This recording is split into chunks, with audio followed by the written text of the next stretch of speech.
कक्षा में हम लोग जो 2 पाठ पूर्व में पढ़े थे रुबाइयां और गजल, उसके प्रश्नोत्तरों पर चर्चा करेंगे। कुछ प्रश्न आप लोगों के अभ्यास में दिए गए हैं, उन्हीं प्रश्नों पर आज हम चर्चा करेंगे। उसके बाद क्या है, सीबीएसई का जो हमारा ऑफिशियल वेबसाइट है cbse.gov.in, वहां पर देखना आप लोग, तो उन्होंने कुछ प्रतिदर्श प्रश्न पत्र भेजे हैं, यानी सैंपल क्वेश्चन पेपर। उनको प्रिंट आउट लेकर या उसको सेव करके अभ्यास करने की अब जरूरत है, क्योंकि सिलेबस जो है आप लोग का अब पूरी तरह से कंप्लीट हो चुका है। यानी सिलेबस अब आप लोगों का पूरा हो चुका है। इसलिए अब क्या करना है कि जितना ज़्यादा से ज़्यादा आप लोग अभ्यास करोगे, उतना ही आप लोगों को ज़्यादा सुविधा मिलेगी या सहूलियत होगी। तो पहले प्रश्नों पे चर्चा कर लेते हैं। पहला ही प्रश्न है, शायर राखी के लक्ष्य को बिजली की तरह कहकर क्या भाव व्यंजित करना चाहता है? मैंने इन पंक्तियों के माध्यम से रचनाकार या शायर जो है क्या कहना चाहते थे। देखो, अंतिम पंक्तियां थी रुबाइयां की कि बिजली की तरह चमक रहे हैं लच्छे, भाई के हैं बाजती चमकती राखी।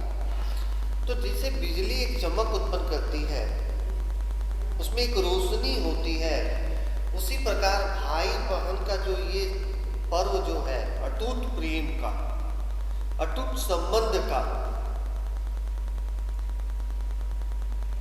उसी संबंध, उसी अटूट प्रेम को जो है यहाँ पे शायर जो है अभिव्यक्त करना चाहता है। कैसे? जैसे हम लोग क्या देखते हैं कि जब बिजली चमकती है, आसमान में पूरे बादल छा जाते हैं, बिजली चमकती है, उसके बाद बारिश होती है, उनका एक संबंध होता है। यानी घटाओं का साथ, यानी बादलों के साथ बिजली का जैसे संबंध होता है, उसी प्रकार अटूट संबंध होता है भाई और बहन के प्रेम का, भाई और बहन के रिश्तों का। और ये जो लक्ष्य जो है ना, सिर्फ ये धागे नहीं है, यह बंधन क्या है, कोई बेड़ियां नहीं है, ये जंजीरें नहीं है, ये भाई बहन के अटूट प्रेम की निशानी। जहां भाई क्या है, अपनी बहन को आजीवन सुरक्षित रखने की बात करता है या उससे यह वादा करता है, उसे निश्चित करता है कि आपको आपकी अपनी सुरक्षा की चिंता करने की जरूरत नहीं, मैं आपके साथ हूं, मैं आपके पास हूं।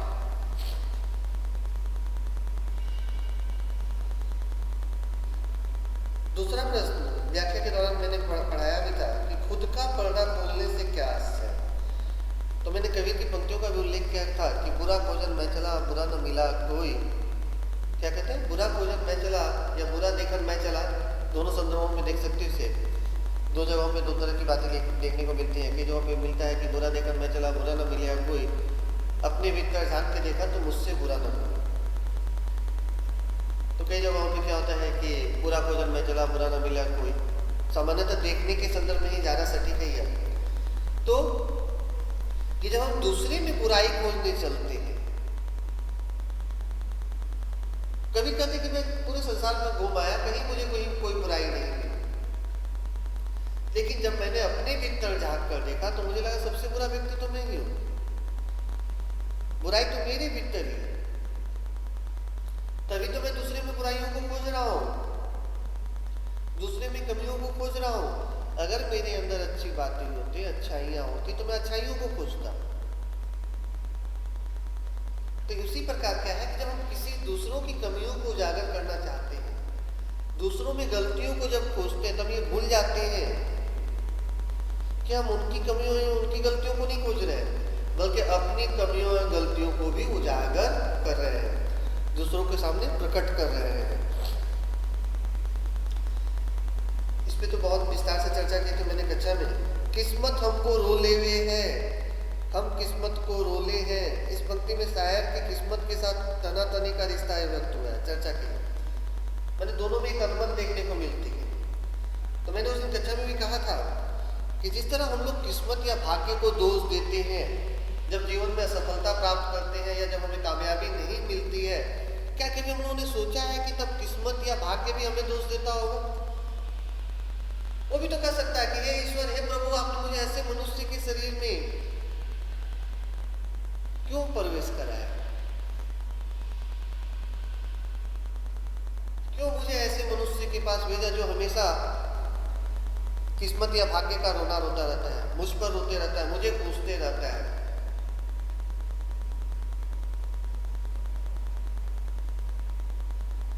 तो यहां पर इन पंक्तियों के माध्यम से तनातनी दिखाने का उद्देश्य नहीं था शायर का।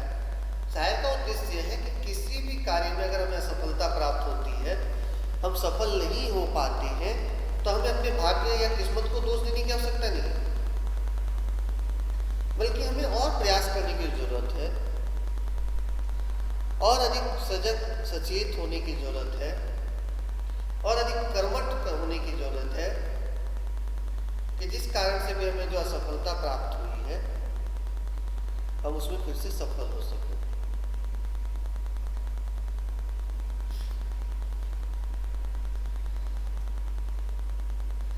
टिप्पणी करें, गोदी के चांद और गगन के चांद का क्या रिश्ता है? गोदी के चांद से समझ ही रहे हैं, मैंने बच्चे, छोटे बच्चों की बात हो रही है, और आसमान का चांद समझ रहे हो, यानी चंद्रमा की बात हो रही है। तो देखना, कई ऐसी कविताओं को हम लोगों ने पढ़ा है, यानी यहाँ पर क्या है, जिस प्रकार गोदी में जो बच्चा होता है वो माँ को एक अटूट, या ये कह ले कि माँ को एक अद्भुत खुशी का अनुभव कराता है। बच्चे की किलकारियों को देखकर, बच्चे की गतिविधियों को देखकर माँ जितना खुश होती है, या माँ के अतिरिक्त पिता हो या जो भी सगे संबंधी हो, छोटे बच्चों की जब गतिविधियों को देखते हैं तो उन्हें जो खुशी या प्रसन्नता की प्राप्ति होती है, उसी प्रकार जब आसमान में चंद्रमा जब प्रिय होते हैं और उनकी रोशनी जो है, उनकी आभा जो है पूरी धरती पर जब चारों तरफ बिखरती है, तो क्या है, वो हम मनुष्यों को एक आनंद की अनुभूति कराती है, एक खुशी की अनुभूति कराती है। इसी संदर्भ में यहाँ पे दोनों के रिश्ते को दिखाया गया है। क्या कहता है, गोदी के चांद और गगन के चांद का क्या रिश्ता है? जैसे माँ बच्चे को गोद में लिए रहती है, वैसे आसमान क्या है, चंद्रमा को अपने में समेटे हुए है, गोद में लिए हुए हैं। जिस प्रकार चंद्रमा अपनी आभा, अपनी चमक, अपनी रोशनी पूरे संसार में बिखेर कर सबको खुशियाँ प्रदान करता है, उसी प्रकार बच्चे की जो गतिविधियाँ हैं, किलकारियाँ हैं, जो मुस्कुराहट है, वह सबको खुशियाँ प्रदान करती है। यह दंतुरित मुस्कान कविता आपने पढ़ते हुए आ रहे हो, पिछले कक्षा में वहाँ पे देखे भी होंगे। सावन की घटाएं और रक्षाबंधन का पर्व, जैसा कि जानते हैं कि सावन में जो रक्षाबंधन का पर्व मनाया जाता है, और उस समय क्या होता है, वर्षा का समय भी होता है, माने आसमान में काले बादल छाए रहते हैं, बिजली चमकती है, और जब वो बादल छाते हैं, बिजली चमकती है, जब बारिश होती है, तो इससे पूर्व की स्थिति क्या होती है, ग्रीष्म ऋतु की होती है। तो जो वो मौसम क्या करता है, मनुष्य को बहुत खुशियां प्रदान करता है। लंबे समय के बाद मनुष्य को क्या होता है, धीरे धीरे जो गर्मी का जो मौसम होता है उससे निजात मिलती है। तो जैसे सावन मनुष्य को खुशियां प्रदान करता है, उस समय आसमान में पूरे काले बादल छा जाते हैं, बिजली चमकती है। यहाँ पे पूर्व के प्रश्न में ही मैंने इस पर चर्चा की। उसी प्रकार रक्षाबंधन का पर्व क्या होता है, सावन के महीने में ही आता है, और लगभग कितने दिनों के बाद आता है, 1 वर्ष के बाद आता है। तो ये जब रक्षाबंधन का पर्व आता है, तो यह भाई बहन को जो है एक अद्भुत खुशियां प्रदान करता है। भाई बहन के चेहरे पर एक खुशी के भाव नजर आते हैं। और मैंने तो पूर्व के प्रश्न में बताया कि क्या एक अटूट बंधन, एक अटूट भाई बहन का जो प्रेम है, उसकी निशानी है रक्षाबंधन। यह बंधन, मैंने बार बार आप लोगों से कहा कि यहाँ पे बंधन, लेकिन जंजीर के संदर्भ में नहीं, बांधने के संदर्भ में नहीं। यहाँ पे बंधन जो है अटूट रिश्ते के संदर्भ में। कविता के आसपास से कुछ प्रश्न हैं। इन दो भाइयों से हिंदी, उर्दू और लोक भाषा के मिले जुले प्रयोगों को छाटिए। इसमें जो हिंदी, उर्दू और लोक भाषा से संबंधित जो शब्दों का प्रयोग किया गया है उनको ये करना है, छाटना है। फिरा ने सुनो हो, रखो हो आदि शब्द मीर की शायरी के तर्ज पर इस्तेमाल किया है। ऐसे ही मीर की कुछ गजलें ढूंढ कर लिखिए। मीर गालिब की जो गजलें हैं उनको यहाँ पर क्या करना है, ढूंढ कर लिखना है। देखो फिर आपस जारी है। कविता में एक भाव, एक विचार होते हुए भी उसका अंदाजे बयां या भाषा के साथ उसका बर्ताव अलग अलग रूप में अभिव्यक्त भी पाता है। इस बात को ध्यान में रखते हुए नीचे दी गई कविताओं को पढ़िए और दी गई फिराक की गजल रुबाई में से समानार्थी पंक्तियां ढूंढिए। देखो पहला ही है, मैया मैं तो चंद्र खिलौना ले आओ। अब यहाँ पर आ जाओ, देखो यहाँ पर कहा चंद्र खिलौने के लेने की बात हो रही है। चौथा देखो पंक्तियां जो है काव्य की, काव्यांश जो है चौथा काव्यांश, आंगन में ठुनक रहा है जिद्दाया है, बालक तो है चांद पे ललचाया है। यानी यहाँ जो प्रश्न है कि मैया मैं तो चंद्र खिलौना ले हो, यहाँ पे देखो आ गया बालक तो है चांद पर ललचाया है। फिर वियोगी होगा पहला कवि, आह से उपजा होगा गान, उमड़कर आंखों में चुपचाप वही होगी कविता अनजान। सुमित्रानंद पद की एक कविता है, पंक्तियां हैं। अब देखो यहाँ पर क्या है,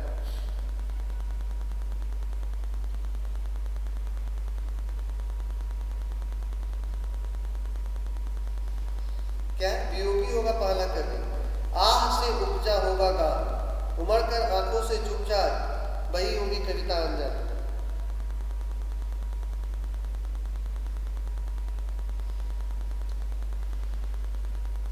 बोलो कहाँ है ये पंक्तियां?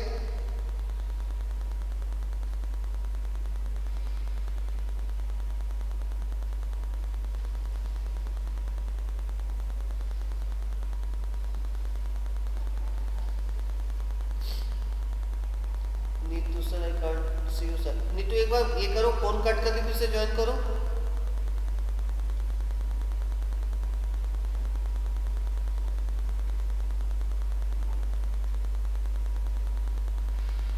अभी ठीक है?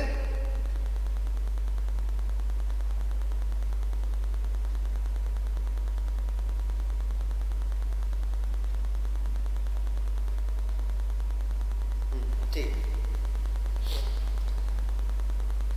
तो अब ये मुझे बताओ कि ये जो पंक्ति है, वियोगी होगा पहला कवि, आह से उपजा होगा गान, उमड़कर आंखों से चुपचाप वही होगी कविता अनजान, इससे संबंधित पंक्तियां खोजनी है। ये जो गजल है इसमें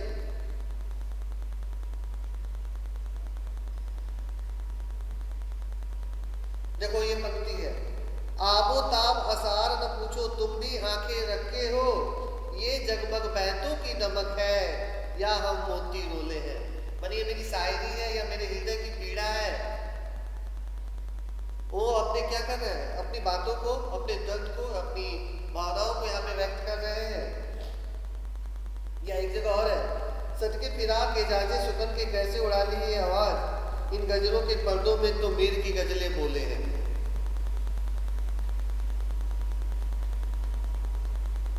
देखो बोले शीश उतारे भोई डरे तब मिल ही करतार, कबीर की पंक्तियां हैं।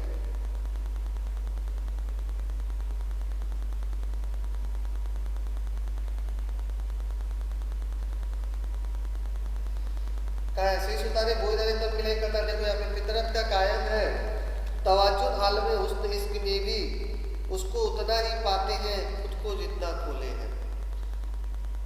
जब तक हम लोग अपने आप को समर्पित नहीं करेंगे पूरी तरह से, किसी भी काम में अपने आप को जब तक पूरी तरह से लीन नहीं करेंगे, तल्लीन नहीं करेंगे, मग्न नहीं करेंगे, तब तक क्या है, कुछ भी पाने की हम आशा नहीं कर सकते, कामना नहीं कर सकते। अगर हमें कुछ पाना है तो उसके लिए परिश्रम करने की आवश्यकता है।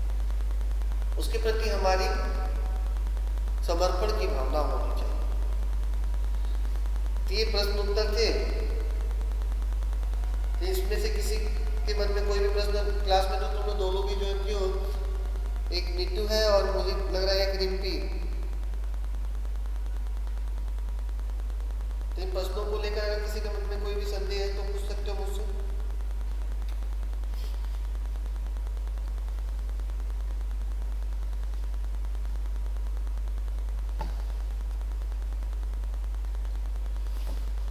नीतू कोई प्रश्न?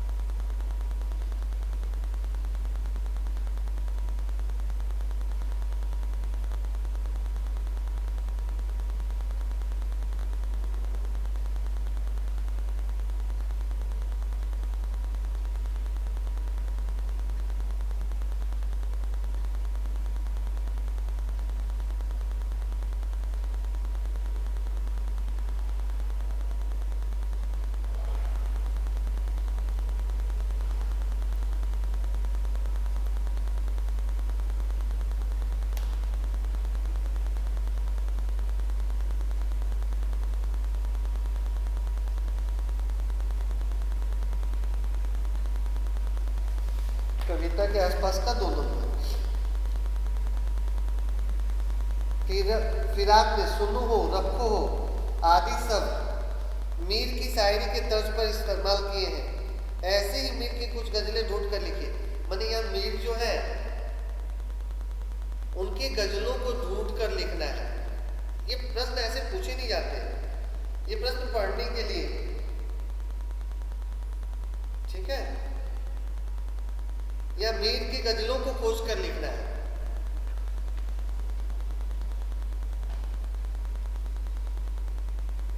और कोई प्रश्न? मतलब जहां पे सुनो हो, रखो हो, ऐसे शब्दों का प्रयोग किया गया है। रिम्पी कोई प्रश्न है?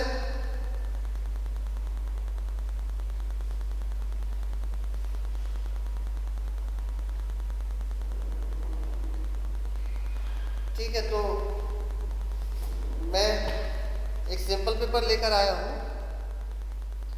देखो ऐसा है सैंपल पेपर आप लोग का, जो सीबीएसई साइट पर जो है cbse.gov.in करके, जब वहाँ एकेडमिक साइट पे जाओगे आप लोग, वहाँ पे देखना सिंपल क्वेश्चन पेपर बोल के है, हिंदी में जिसको कहते हैं प्रतिदर्श प्रश्न पत्र, विषय हिंदी, आधार जो है 2020-21 यहाँ पे लिखा हुआ, विषय कोड जो है 302 है, कक्षा 12वीं, अधिकतम अंक यहाँ पे 80 लिखा हुआ है। कुछ निर्धारित जो समय 3 घंटा रहता है। फिर सामान्य निर्देश कुछ दिए गए हैं कि निम्नलिखित निर्देशों का पालन कीजिए। इस प्रश्न पत्र में 2 खंड है, खंड अ और ब। खंड अ में वस्तुपरक तथा खंड ब में वर्णनात्मक प्रश्न पूछे गए हैं। खंड अ में कुल 6 प्रश्न पूछे गए हैं, जिनमें कुछ प्रश्नों के वैकल्पिक प्रश्न भी सम्मिलित है। वैकल्पिक मीन्स जो होता है ऑप्शन, एमसीक्यू जिसको आप लोग कहते हो। दिए गए निर्देशों का पालन करते हुए ही प्रश्नों का उत्तर दीजिए। मैंने कोशिश ये होनी चाहिए कि प्रश्नों का उत्तर जो है क्रमबद्ध तरीके से दिया जाए। मैंने कई बार इस कक्षाओं में भी इस विषय पर चर्चा की है कि जब भी हम प्रश्न उत्तरों का चर्चा करते हैं तो मान लो हमारे प्रश्न पत्र पे 15, 20, 25, 30 जितने भी प्रश्न, हमारी कोशिश ये होनी चाहिए कि एक के बाद एक प्रश्नों का उत्तर दें। 1, 2, 3, 4, 5 और उसके कुछ उपखंड भी है, उपभाग भी है, तो क्या करें तब 1 क, ख, ग, घ, अंग, फिर 2 नंबर शुरू करें। ऐसे प्रश्नों का उत्तर देने से क्या होता है कि जो भी हम उत्तर लिख रहे हैं एक जगह पर रहेगा, प्लस जो भी इवेल्युएटर है, जो भी पेपर चेकर है, वो लोग क्या होगा उसको अच्छी तरह से चेक कर पाएंगे। अन्यथा कई बार क्या होता है कि अगर उसे 1 नंबर प्रश्न यहाँ लिखे हैं, उसका मान लो कि 4 उसमें उसके उपभाग थे, उप प्रश्न थे, मैंने क्या किया 3 प्रश्नों पत्र वहाँ दिया, 1 को बीच में दिया, 1 को अंत में दिया, तो कई बार हो सकता है कि कहीं कुछ मिस हो जाए। इसलिए कहा जाता है कि सबसे सही तरीका माना जाता है कि प्रश्नों का उत्तर जो है सिलसिलेवार या एक निर्धारित क्रम में ही दिया जाए, जैसे प्रश्न पूछे गए हैं। खंड ब में कुल 8 प्रश्न पूछे गए हैं, जिनमें कुछ प्रश्नों के वैकल्पिक प्रश्न भी सम्मिलित है। दिए गए निर्देशों का पालन करते हुए प्रश्नों के भी उत्तर दीजिए। मैंने जो निर्देश आपको मिले हो उसी के अनुसार उत्तर आपको देना है। मान लो कई बार मैं कक्षा में बता चुका हूँ, अनुच्छेद लेखन और निबंध लेखन दोनों अलग अलग चीजें भी हो गई। निबंध में क्या होता है, बंधन नहीं होता है, मैंने उसमें थोड़ा सा हम लोग अनावश्यक विस्तार दे सकते हैं, लेकिन जब अनुच्छेद होता है देखना वहाँ पे समय जो शब्द सीमा है वो निर्धारित कर दी जाती है, तो हमें उसी शब्द सीमा के अंतर्गत ही लिखना चाहिए, कोई विस्तार पे उसमें नहीं जाना है। निबंध लेखन जहाँ 300 से 400 से 500 से लेकर कई बार देखा जाता है कई बड़े निबंध होते हैं। जब आप लोग हायर स्टडीज के लिए उच्च कक्षाओं में जाओगे तो देखो वहाँ पे हजार शब्दों में भी हो सकते हैं। तो वहाँ पे शब्द सीमा जो दी गई है या जो प्रश्न पूछा गया है पूरी कोशिश होनी चाहिए कि उसके अनुसार हम उत्तरों को दें या उत्तर लिखें। जैसे यहाँ पे पहला प्रश्न है, निम्नलिखित में से किसी एक गद्यांश को ध्यानपूर्वक पढ़िए। ये जो है विकल्पीय प्रश्न है, यानी विकल्प यहाँ पे बहुत विकल्पीय प्रश्न नहीं है, विकल्प दिए गए हैं। यहाँ पे क्या है 10 प्रश्न रहेंगे, तो एक गद्यांश दिया गया है, आप लोग इसे घर में बैठकर अभ्यास करो, ठीक है। तो इसमें पहला है यह प्रश्न कि निम्नलिखित में से किसी एक गद्यांश को ध्यानपूर्वक पढ़िए और उससे संबंधित जो यहाँ पे बहुविकल्पीय प्रश्न दिए गए हैं उन प्रश्नों को उत्तर देना है। देखो उससे संबंधित 10 यहाँ प्रश्न 10 पे विकल्प दिए गए हैं, इन सभी को जो सही विकल्प है वो चुनकर लिखना है। यहाँ पे 2 गद्यांश दिए गए हैं, तो आप लोग की कोशिश ये होनी चाहिए कि जो 15 मिनट का समय मिलता है आप लोग को प्रश्न पत्र पढ़ने के लिए, उसके बाद 3 घंटे का समय मिलेगा प्रश्नों के उत्तर लिखने के लिए। तो ये 15 मिनट जो है इसका सदुपयोग करना है, मैंने उस दौरान हमें कोशिश करनी होगी कि प्रश्नों को अच्छी तरह से हम पढ़ लें। फिर देखो गद्यांश को ध्यानपूर्वक पढ़िए, अथवा में दूसरा गद्यांश दिया गया है। प्रश्न 2 है, निम्नलिखित में से किसी एक पद्यांश को ध्यानपूर्वक पढ़िए। यहाँ 5 प्रश्न रहेंगे।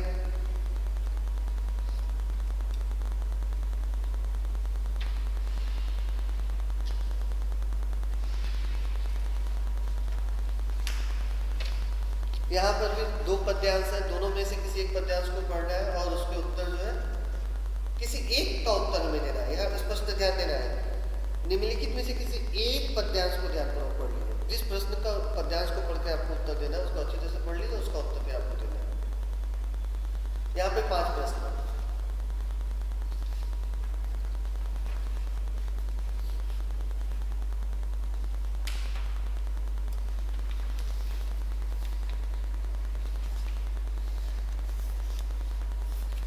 ये जो प्रश्न था ये किससे था, अपठित गद्यांश, और था एक पहला प्रश्न, दूसरा था अपठित काव्यांश, जिसको कहते हैं वस्तुपरक प्रश्न।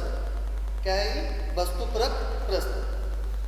अब आगे कार्यालय हिंदी और रचनात्मक लेखन, जहाँ जनसंचार माध्यम, जनसंचार शब्दावली, रिपोर्ट लेखन, पत्र लेखन, आलेख, ठीक है, अनुच्छेद लेखन, संपादकीय लेखन, फीचर लेखन, जहाँ पे ये प्रश्न आएंगे। तो देखो यहाँ पर भी क्या है, प्रश्न संख्या 3 है, निम्नलिखित में से निर्देशानुसार विकल्पों का चयन कीजिए। यहाँ पे प्रश्न किए गए हैं 5 है, पांचों के उत्तर हमें देने हैं। तो ये देखो जनसंचार माध्यम वगैरह से संबंधित प्रश्न है। जैसे मैं एक प्रश्न पढ़ रहा हूँ कि किसी भी माध्यमों के लेखन के लिए किसे ध्यान में रखना होता है, माध्यमों को, लेखक को, जनता को, बाजार को। जैसे दूसरा प्रश्न है, आधुनिक माध्यमों में सबसे पुराना माध्यम क्या है, अखबार, radio, television, cinema. Net sound किस माध्यम से संबंधित है। माने ये प्रश्न 3 के ही, किंतु लेकिन ये देखो प्रश्न है, उप प्रश्न है सारे, मैंने उससे जुड़े हुए प्रश्न है। उसके बाद क्या है, प्रश्न 4 है जो पाठ्य पुस्तक से है। अर्धरात्रि गई कभी नहीं आयु, राम उठाई अनुज लायु, राम लक्ष्मण परशुराम। ये जो है क्या था, जब लक्ष्मण मूर्छित हो जाते हैं और राम जब मिलाप करते हैं उससे संबंधित है ये।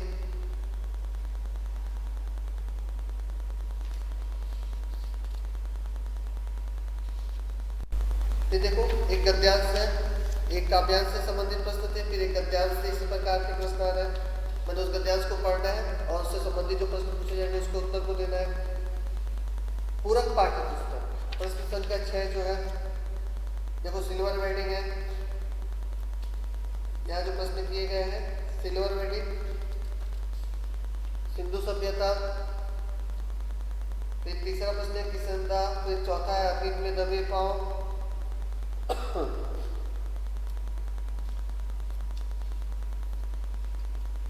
यहाँ पे सबके 4-4 विकल्प दिए गए हैं, उसमें से सही विकल्प को छांटना है। फिर है खंड ब, वर्णात्मक प्रश्न।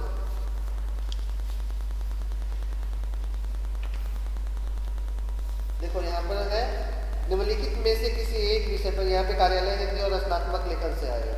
यहाँ मैंने अभी ऊपर तक हम लोगों ने जो भी देखा प्रश्न 6 तक क्या था, बहुविकल्पी प्रश्न थे, जहाँ हमें प्रश्न को पढ़कर या अपठित गद्यांश और काव्यांश था, फिर पठित गद्यांश और पठित काव्यांश था, फिर पाठ्यपूरक जो पुस्तक है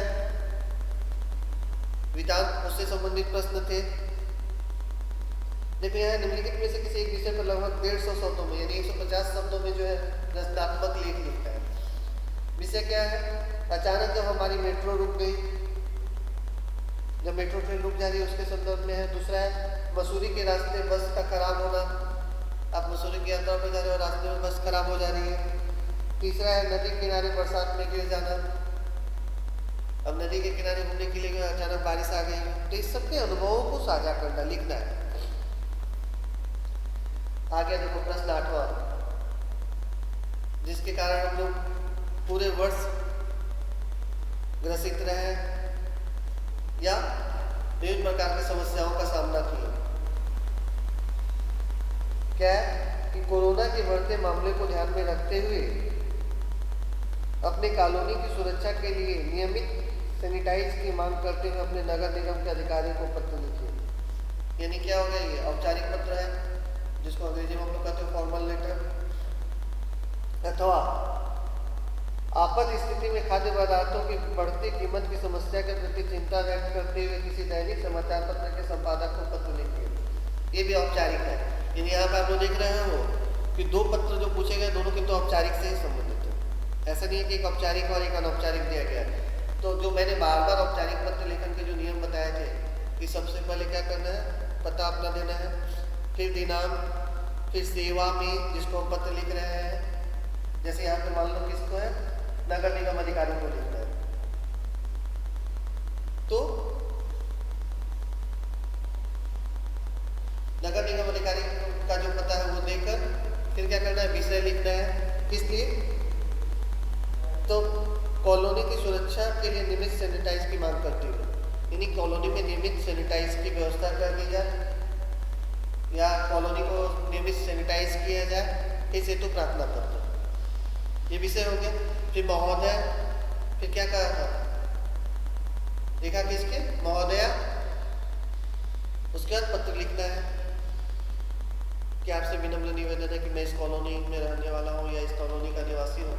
मैं अपनी कॉलोनी के निवासियों की तरफ से आपसे यह आग्रह करता हूँ या विनती करता हूँ, प्रार्थना करता हूँ, कुछ भी लिख सकते हैं हम लोग, कि आप हमारे कॉलोनी के में सैनिटाइज की व्यवस्था कीजिए सुचारू रूप से या नियमित, जो भी शब्दों को ऐसे लिखकर अंत में क्या लिखना है कि आपके कार्य है तो हम आपके सदा आभारी रहेंगे, धन्यवाद, भौदीय या भौदिया, मैंने जो छात्र है वो भौदीय लिखेंगे, जो छात्रा है वो भौदिया लिखेंगे। लिख सकते हो, अपना नाम लेके लिख सकते हो इस कॉलोनी की वो तरफ से। उसी प्रकार है खाद्य पदार्थों की कीमत जो बढ़ती जा रही है उसके लिए एक दैनिक समाचार पत्र के जो संपादक है उनको लिखना है। तो पहले उसी सेम फॉर्मेट होगा, ऊपर पता, फिर दिनांक, फिर सेवा में संपादक महोदय, दैनिक समाचार, फिर विषय लिखना है कि बढ़ती खाद्य पदार्थों की कीमत की ओर आपका ध्यान आकर्षित कराने हेतु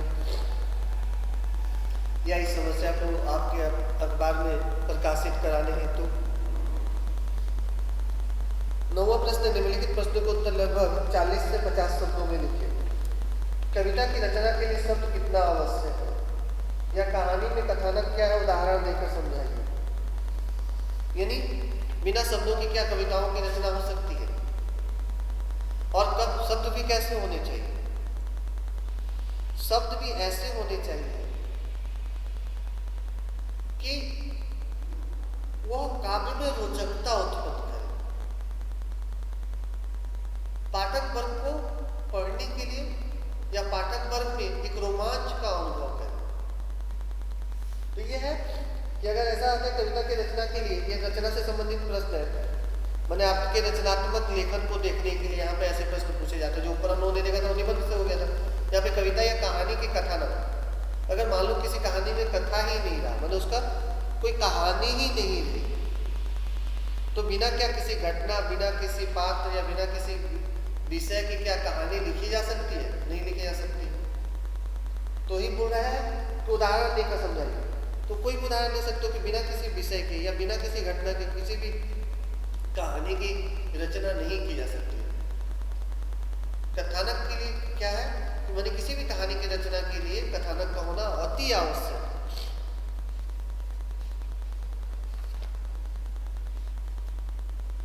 फिर है नाटक साहित्य की अन्य विधाओं से अलग है कैसे? या कहानी की रचना में पात्रों की भूमिका स्पष्ट कीजिए। देखो, नाटक साहित्य की अन्य विधाओं से अलग है कैसे? नाटक क्या है? अभी देखना, कहानियों को भी हम लोग रंगमंच में प्रस्तुत करते हैं, लेकिन नाटक को क्या होता है कि इसको आसानी तरह से नाट्य, देखो इसमें शब्द ही है नाट्य, मैंने अभिनय से संबंधित होता है, जिसे हम क्या करते हैं कि मंच पे आसानी से प्रस्तुत कर सकते हैं। ऐसे देखना, इसका चंद्रगुप्त से संबंधित ऐसे कई ऐसे नाटक लिखे गए हैं जिससे क्या होता है रंगमंच में प्रस्तुत किया जाता है। तो नाटक क्या होता है कि इसकी जो रचना की जो शैली होती है यह होता है संवाद शैली में लिखा जाता है। कहानी है, उपन्यास है, ये क्या होता है गद्य की विधा है। नाटक में गद्य की विधा होते हुए भी क्या होता है कि इसमें जहाँ पे कहानी, कविताओं में या उपन्यासों में या गद्य के नाटक के अलावा जो बाकी विधाएं हैं उसमें क्या होता है कि जो भी है ऐसे किसी विषय को विस्तार से लिखा जा रहा है या पात्रों के वार्तालाप को दिखाया जाता है। लेकिन यहाँ पर क्या होता है कि यहाँ पे जो वार्तालाप जो है नाटक में संवाद शैली में होता है, जो संवाद लेखन आप लोग पढ़ते हुए आ रहे हैं। तो इसमें सुविधा क्या होती है कि इसको आसानी से हम लोग मंच पर प्रदर्शित कर सकते, प्रस्तुत कर सकते, यानी ये मंच के योग्य होता है। मंच के योग्य का तात्पर्य है मंच में प्रदर्शित करने योग्य। अगर कहानी, उपन्यास वगैरह के मंच पर प्रस्तुत करना तो क्या होगा, पहले उसे संवाद शैली में बदलना होगा। पात्रों का चयन करना के क्या होगा, उनके कथनों को क्या होगा, छोटा करना होगा। लेकिन इसमें ऐसा नहीं है, ये लिखा ही इसी तरह से जाता है। इसीलिए क्या बोला जाता है, नाटक को क्या बोला जाता है, रंगमंच का एक रूप बोला जाता है। मैंने इसे आसानी से रंगमंच पर प्रस्तुत किया जा सकता है। तो ये है नाटक साहित्य के कैसे अन्य विधाओं से अलग हो जाते हैं, तो इन्हीं कारणों से अलग हो जाता है। एक संवाद शैली, दूसरा रंगमंच की दृष्टि से यह बहुत ही सटीक होता है जो आसानी से प्रस्तुत किया जा सकता है। दूसरी चीज क्या है कि अनावश्यक विस्तारों से बचा जाता है। इसके जो पात्र होते हैं, जो कथन होते हैं, जो उसी पे चर्चा करते हैं, विषय पे चर्चा करते हैं, बहुत बड़ा ये नहीं होता। हाँ, अब अगर वहां पे स्कंदगुप्त ले लो, चंद्रगुप्त ले लो, अगर कोई ऐतिहासिक नाटक है तो उसमें तो पूरे ऐतिहासिक घटनाक्रम को वर्णन किया गया, वो बड़ा होता है। लेकिन इसे आसानी से संक्षिप्त किया जा सकता है, वहां से मुख्य मुख्य बातें जो लेकर उसे प्रदर्शित किया जा सकता है। कहानी की रचना में पात्रों की भूमिका स्पष्ट कीजिए। देखो, जैसे बिना कथानक की कहानी नहीं लिखी जा सकती, यानी बिना विषय की कहानी जैसे नहीं लिखी जा सकती, तो जब भी उन विषयों को, किसी विषय पर अगर हमें कहानी लिखना है तो क्या बिना पात्रों के ये संभव है?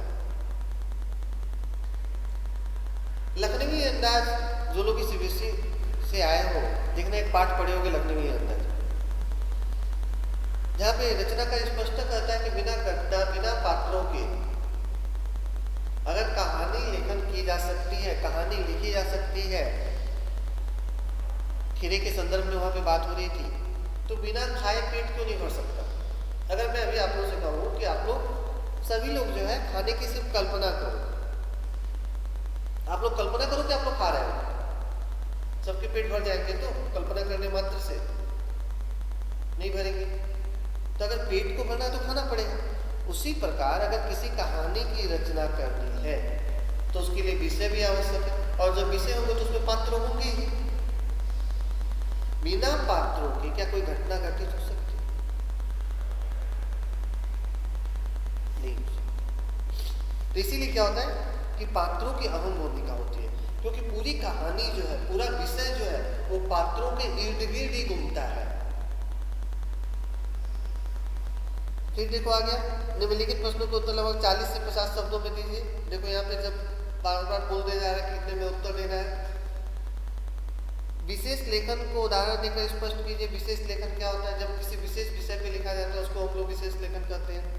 फिर फीचर को आत्मनिष्ठ लेखन कहने के कारणों को स्पष्ट कीजिए। फीचर का अर्थ क्या बताया था? विशेषताएं। मैंने यहाँ पे क्या होता है, किसी विषय की विशेषताओं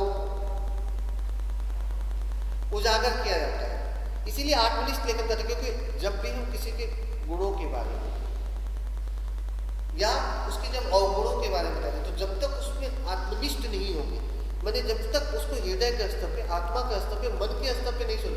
देखो कई ऐसे शब्दों का प्रयोग किया जा रहा है जहां आप लोग अगर इसको अच्छी तरह से नहीं पढ़े, फीचर लेखन हो या संपादकीय लेखन हो या कहानी लेखन हो या उपन्यास लेखन हो, जो भी हो,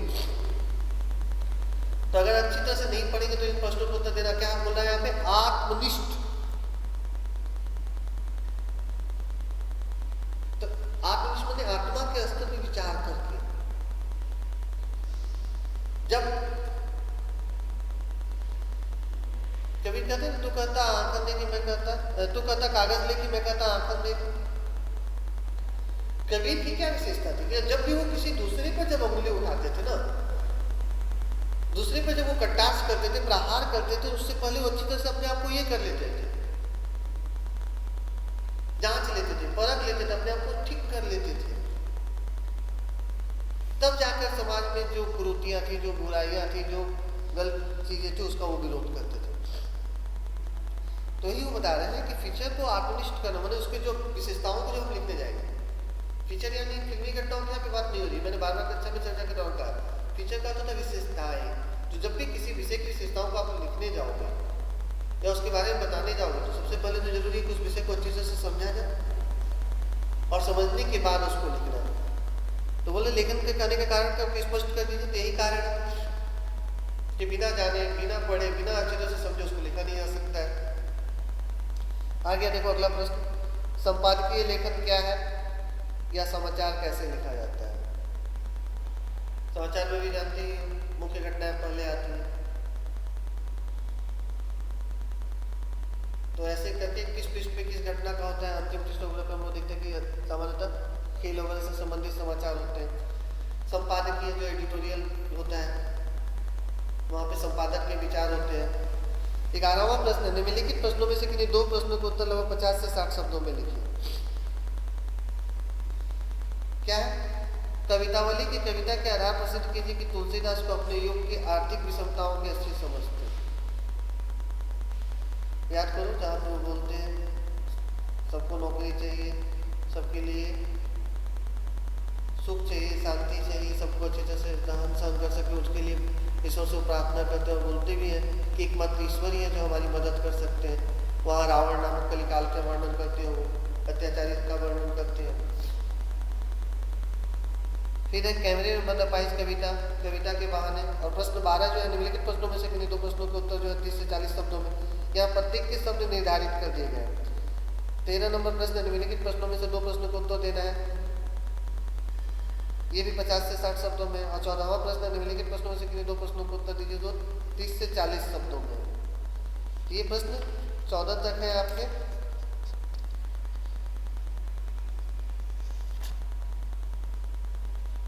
तो आप लोग जो है सबसे पहले जो सीबीएसई का जो सैंपल पेपर है उसे आप लोग कोशिश कीजिए आगे प्रिंट आउट ले लेने का और अच्छी तरह से उसको अभ्यास कीजिए। इसके अलावा जो भी प्रश्न में आप लोग के मन में उठे तो ई पोर्टल के माध्यम से या अगले दिन जब मैं कक्षा लेने के लिए आऊँ उस कक्षा में आप लोग मुझसे पूछ सकते हो। तो आज की कक्षा में यही समाप्त करता हूँ। धन्यवाद। Thank you all of you.